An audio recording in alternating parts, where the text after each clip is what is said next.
आज हम भारत के लोग भारत का 77वां गणतंत्र दिवस मना रहे हैं। 26 जनवरी। यह दिन केवल परेड, झंडारोहण और देशभक्ति के गीतों का दिन नहीं है, बल्कि आत्ममंथन का भी दिन है। ऐसे दिन हमें अपने संविधान की प्रस्तावना को याद करना चाहिए, जो हमारे राष्ट्र की आत्मा है।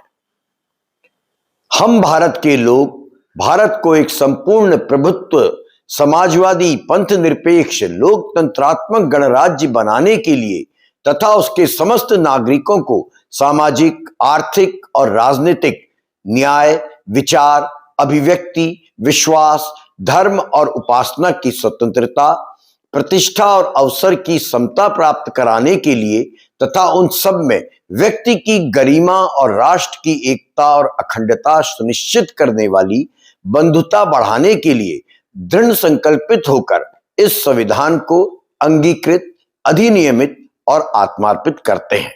ये हमारे संविधान की प्रस्तावना है। इन शब्दों में ही भारत के गणतंत्र का चरित्र, उद्देश्य और दिशा छिपी हुई है। लेकिन जब आज का नागरिक गणतंत्र दिवस के दिन सोशल मीडिया पर नजर डालता है और देश के अलग अलग हिस्सों में विरोध, व्यंग, आक्रोश और सवालों से भरी आवाजें सुनता है, तो स्वाभाविक रूप से मन में प्रश्न उठता है कि क्या हम इन संवैधानिक आदर्शों के करीब हैं या उससे दूर होते जा रहे हैं। आजादी के बाद भारत ने जिस रास्ते को चुना, निश्चित तौर पर वो आसान नहीं था। विभाजन की पीड़ा थी, गरीबी थी, अशिक्षा थी, जाति और भाषाई विवाद थे, और ऐसे में समाज के बीच लोकतंत्र स्थापित करना अपने आप में एक ऐतिहासिक काम था। फिर भी भारत ने ये काम किया। एडल्ट फ्रेंचाइज दी, स्वतंत्र न्यायपालिका की व्यवस्था की, संघीय ढांचा अपनाया, नागरिकों को मौलिक अधिकार प्रदान किए। शुरुआती दशकों में संस्थाओं को मजबूत करने पर विशेष जोर दिया गया। संसद में बड़ी अच्छी बहसें होती थी, विपक्ष को सुना जाता था, विश्वविद्यालय विचारों के केंद्र होते थे और असहमति को लोकतंत्र की मजबूत सेहत का हिस्सा माना जाता था। समय के साथ हमारे देश ने कई राजनीतिक दौर देखे। एक दलीय प्रभुत्व, कांग्रेस का शासन था।